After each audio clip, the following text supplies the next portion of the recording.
রুটি তরকারি করে দিয়ে এলাম, বাবুর বাবা এসে নালে এক্ষুনি বাড়িটা মাথায় করবেন।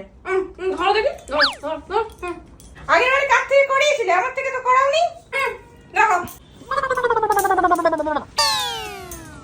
দেখো, আরে একটু কাজল পেন্সিল দিয়ে দিলেই ঠিক হয়ে যাবে, ওটা এক আধবার ওরকম হয়ে যায়। হ্যাঁ ঠিক আছে। পিকুদের বাড়িতে বুঝি তোমাদের নিমন্ত্রণ আছে না? ও তোমাদের বলেনি? দেখবে যা গ্লো আসবে না, একদম নাইট বাল্বের মতন চকচক করবে।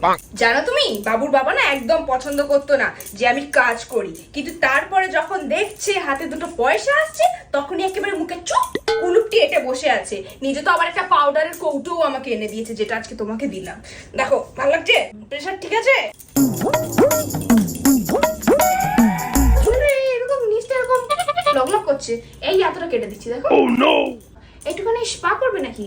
300 টাকা করে দেবো বুঝলে তোমার চুলে। এরকম ডকার টাইপসের হয় না সামনে, এরকম কি বলে ওটাকে, পিকুর দাদার তো আশীর্বাদী পরশুদিনকে আমি গিয়েছিলাম ওদের বাড়িতে সবার ওই ফেসিয়াল আর ভ্যাকসিন করতে। তোমরা সামনে থাকো, তোমাদেরকে বলেনি এরকম লোক? তাহলে ভালো, বড় বেশি গরম হয়ে গেছে জানো ভ্যাক্সটা, এটা এসিটা চালিয়ে দাও তো, এটা একটুখানি